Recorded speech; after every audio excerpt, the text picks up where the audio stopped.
स्वाद मराठी किचनमध्ये आपल्या सगळ्यांचं मनापासून स्वागत आहे। तर वाळवण रेसिपी सिरीजमध्ये आज आपली 5वी रेसिपी आपण बघतोय, ती म्हणजे पारंपरिक पद्धतीने गव्हाची कुरडई कशी करायची। ही कुरडई अगदी 4 पट फुलते आणि अगदी पांढरी शुभ्र होते, इतकी ही सोपी आहे। फक्त कुरडई करताना काही छोट्या छोट्या गोष्टींची आपण काळजी घेतली की ही कुरडई जी आहे ती अतिशय छान होते आणि मस्त अशी पांढरी शुभ्र कुरडई होऊन आपल्याला अगदी 4 पट फुलणारी ही कुरडई तयार करता येते। तर लगेचच बघूया ही गव्हाची पारंपरिक पद्धतीने कुरडई कशी करायची। त्यासाठी इथे मी अर्धा किलो गहू घेतलेले आहेत। तर हे गहू चांगले पाकडून निवडून हे स्वच्छ धुवायचे आहेत। 3-4 पाण्याने हे स्वच्छ धुवून घ्यायचे आणि भरपूर पाणी टाकून आपल्याला हे जे गहू आहेत ते भिजवून 4 दिवस असेच भिजत ठेवायचे आहेत। प्रत्येक दिवशी तुम्हाला याच्यातलं जे पाणी आहे गव्हामधलं ते बदलायचं आहे आणि स्वच्छ पाणी दुसरं टाकायचं आहे। ही प्रोसेस तुम्हाला 4 दिवस करायची आहे। तर बघा 4 दिवस ही प्रोसेस मी करून घेतलेली। प्रत्येक दिवशी याच्यातलं पाणी बदललेलं आहे आणि स्वच्छ पाणी याच्यामध्ये टाकलेलं आहे। आणि आता 5व्या दिवशी तुम्ही इथे बघू शकताय हे गहू जे आहे ते चांगले असे फुगलेत, चांगले भिजलेलेत। आता पुन्हा एकदा मी याच्यातलं पाणी सगळं काढलंय, स्वच्छ पाणी टाकलेलं। 5व्या दिवशीची ही प्रोसेस आहे आणि एका चाळणीमध्ये आपण हे सगळे गहू काढून घेऊया, म्हणजे जे पाणी आहे एक्स्ट्राचं ते पण निघून जाईल। तर गहू चांगले भिजले आहेत की नाही कसं ओळखायचं, तर असा एक गहू घ्यायचा आणि तो दाबून बघायचा। पटकन जर आतला चीक बाहेर येत असेल तर म्हणायचं आपले गहू खूप छान असे भिजलेलेत। तर आता 5व्या दिवशीच आपल्याला काय करायचं आहे, तर अशा पद्धतीने हे गहू जे आहेत ते मिक्सरला बारीक करून घ्यायचे आहेत। तर यामध्ये बघा मी पाणी वगैरे काही टाकलेलं नाही, त्याचा ओलावा असतोच, त्यामुळे छान असे हे बारीक होतात। तर अशा पद्धतीने सगळे गहू मी मिक्सरच्या भांड्यामध्ये असे बारीक वाटून घेणार आहे।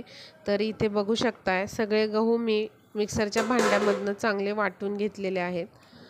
तर आता आपण एक बारीक अशी चाळणी घेतलेली आहे आणि त्यामध्ये मिक्सरमधून वाटून घेतलेले हे जे गहू आहेत ते आपण या चाळणीवरती घेऊन त्याच्यामधनं असा आपल्याला चीक काढून घ्यायचा आहे। बारीक होल असणारी अशी चाळणी घ्या, म्हणजे चीक जो आहे तो चांगला शुभ्र पडेल, पांढरा शुभ्र चीक जो आहे तो मिळेल आणि गव्हाचा जो कोंडा आहे तो त्यामध्ये मिक्स होणार नाही। तर अशा पद्धतीने बघा सगळे गहू मी चाळणीवरती घेऊन असा त्याचा चीक काढून घेतलाय आणि वरचा जो कोंडा आहे, जाडा भरडा किंवा जी भरड आहे, तर त्यामध्ये पण भरपूर प्रमाणात चीक राहिलेला असतो।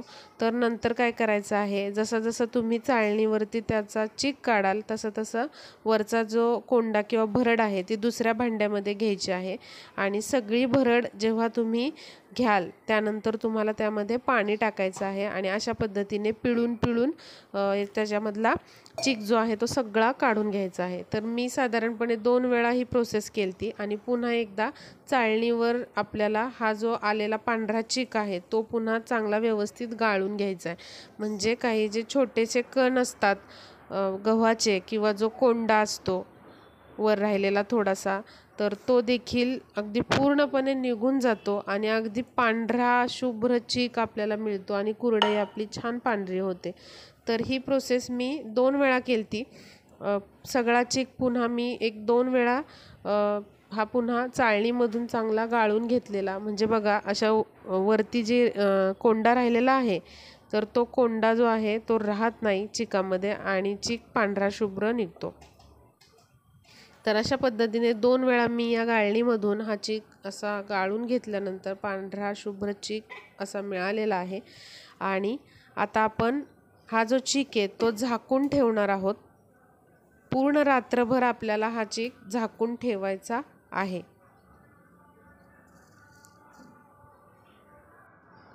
त्याचबरोबर सारखं हे झाकण उघडायचं नाही, याची आपल्याला काळजी घ्यायची आहे। तर बघा पूर्ण रात्रभर हा चीक मी भिजवून घेतलेला आहे। तर असं वरती पाणी राहतं बघा आणि चीक जो आहे तो खाली जमा होतो। तर आता हे पाणी जे आहे वरचं पिवळट असं पाणी असतं, तर ते आपल्याला पूर्णपणे काढून टाकायचं आहे। हे पाणी आपल्याला कुठेच वापरायचं नाही, हे पाणी फेकून द्यायचं आहे। आता हे पाणी काढत असताना याच्यामध्ये चीक आला नाही पाहिजे आणि चिकामध्ये देखील एक्स्ट्राचं पाणी राहायला नको, कारण एक्स्ट्राचं पाणी जर चिकामध्ये राहिलं तर आपला चीक व्यवस्थित होत नाही आणि कुरडया पण आपल्याला व्यवस्थित पाडता येत नाहीत। तर बघा, खाली जो राहिलेला हा चीक आहे तो घट्ट झालेला असतो, अगदी गच्च असा तो दाबून बसलेला असतो। तो असा मोकळा सुट्टा करून घ्यायचा आणि सगळ्यात महत्त्वाचं काम हा चीक मोजून घ्यायचा। तुमच्या घरामध्ये एक कोणती तरी वाटी किंवा भांडं घ्या आणि त्याने हा मोजून घ्या। साधारणपणे इथे हा चीक माझा 2 वाटी भरलेला आहे। तर आता 2 वाटी चिकासाठी इथे आपल्याला 2 वाटी पाणी गरम करायचं आहे। आता एक्स्ट्राचं 1 वाटी पाणी मी गरम केलेलं आहे। जर चीक जास्त घट्ट झाला तर लगेच आपल्याला एक्स्ट्राचं पाणी टाकता येतं। तर बघा, याच्यातलं 1 वाटी पाणी मी काढून घेतलं आहे आणि आता या कढईमध्ये फक्त 2 वाटी पाणी उकळलेलं आहे। आता यामध्ये चवीनुसार मीठ आणि तुरटीची पूड घेतलेली आहे। तुरटीची पूड घेतल्यामुळे ना या गव्हाच्या कुरडया छान पांढऱ्या शुभ्र होतात, म्हणून थोडीशी तुरटीची पूड मी वापरलेली आहे। आता हे चांगलं उकळल्यानंतर आपल्याला बघा, हा जो चीक आहे तो असा एका हातात घ्यायचा आणि तो याच्यामध्ये ओतायचा उकळत्या पाण्यात आणि लाटण्याने किंवा मग एखाद्या चमच्याने असं हे ढवळत राहायचं, कारण हा गव्हाचा चीक जो आहे तो खूप लवकर आळतो आणि अगदी घट्ट घट्ट होत जातो। त्यामुळे आपल्याला पटपट पटपट हे हलवायचं आहे, याच्या गाठी गुठळ्या होऊ द्यायच्या नाही आहेत। तुम्ही जितकं छान हलवाल भरभर भरभर तेवढा जो चीक आहे तो छान मऊ होतो आणि कुरडई पाडताना आपल्याला त्रास होत नाही। बघा, अजिबात अशा गुठळ्या राहत नाही। त्यामुळे आपल्याला हा जो चीक आहे तो सतत हलवायचा आहे। तर हळूहळू हा जो चीक आहे ना तो घट्ट होऊ लागतो। आता मला थोडासा घट्टसर वाटला चीक, म्हणून वाटीतलं थोडंसं पाणी मी 2-3 चमचेच वापरलेलं आहे, पूर्ण पण वापरलेलं नाही। फक्त लक्षात घ्या, जेवढा तुम्ही चीक मोजून घेतलेला आहे तेवढंच पाणी, किंवा 2 वाटी भरलेलं आहे तर 2 वाटी पाणी हे योग्य प्रमाण आहे गव्हाची कुरडई करत असताना। आता झाकून ठेवायचं 2 ते 3 मिनिटं आणि मंद गॅसवरती थोडंसं शिजू द्यायचा हा चीक।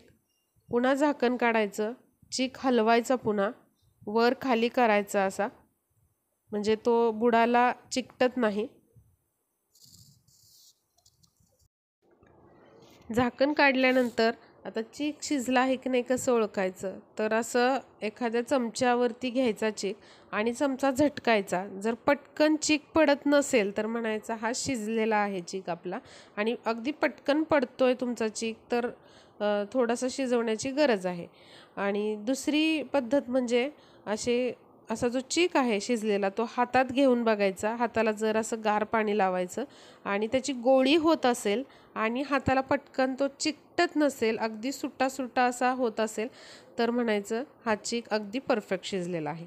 तर हा जो चीक आहे तो अगदी परफेक्ट शिजलेला आहे। आता पटकन आपण कुरडया घालायला घेऊया। तर सोऱ्याला आपण तेल लावून घ्यायचं आहे। आता सोऱ्याला तेल वगैरे लावायची जी प्रोसेस आहे ती आधीच करून ठेवायची, आणि जी प्लेट असते कुरडया पाडायची ती घ्यायची, अगदी बारीकवाली नाही, मीडियमवाली जी आहे ती घ्यायची कुरडया पाडण्यासाठी, कारण वाळल्यानंतर या कुरडया आणखीन बारीक दिसतात। तर हे तेल जे आहे ते सोऱ्याला आधीच लावून ठेवायचं आणि त्यामध्ये आता गरम गरम चीक भरून घ्यायचा। बघा, चीक गरम असतानाच तो पाडायला घ्या, कारण जसा थंड होत जातो चीक तसं तुम्हाला कुरडई पाडायला खूप त्रास होऊ शकतो। त्याच्यामुळं गरम गरम चीक असतानाच तुम्हाला कुरडया भरभर भरभर अशा पाडून घ्यायच्या आहेत। अगदी मस्त अशा कुरडया पडत आहेत। तर या कुरडया आपण सगळ्या अशा घालून घेतलेल्या आहेत आणि तुम्हाला या कडक उन्हामध्ये वाळवायच्या आहेत। 1 दिवस या मी घरामध्ये वाळवलेल्या आणि 2 दिवस याला कडकडीत असं ऊन दिलेलं आहे, कारण छान अशा कडकडीत उन्हामध्ये वाळल्यामुळेच त्या छान अशा फुलतात। त्यामुळे या मस्त अशा आपल्याला उन्हामध्ये वाळवून घ्यायच्यात। तर बघा, मस्त ही अशी कुरडई जी आहे गव्हाची तयार झालेली आहे। खूप सुंदर अशी कुरडई दिसत आहे आणि अगदी करायला सोपी आहे। तर आता ही जी कुरडई आहे ती मी तुम्हाला तळून दाखवणार आहे। तेल चांगलं तापवून घ्यायचं। बघा, अगदी चारपट फुलणारी ही आपली गव्हाची कुरडई मस्त अशी तयार झालेली आहे। खूप सोपी पद्धत आहे। आता तुम्ही व्हिडिओमध्ये बघितलीच, फक्त काही गोष्टींची तुम्ही काळजी घ्यायची आहे आणि ती काळजी घेतली तर तुमची ही कुरडई अगदी परफेक्ट होईल, पांढरी शुभ्र होईल आणि मस्त अशी फुलणारी होईल। बघा, अगदी छान फुललेली आहे ही कुरडई। तर अशा पद्धतीने यावर्षी तुम्ही देखील गव्हाची कुरडई करून बघा। जे पहिल्यांदाच करणार आहेत गव्हाची कुरडई त्यांना देखील जमेल, इतकी सोपी पद्धत मी सांगितलेली आहे। व्हिडिओ आवडला असेल तर लाईक शेअर करा आणि आपल्या मैत्रिणींना जास्तीत जास्त शेअर करा। भेटूया पुढच्या व्हिडिओमध्ये।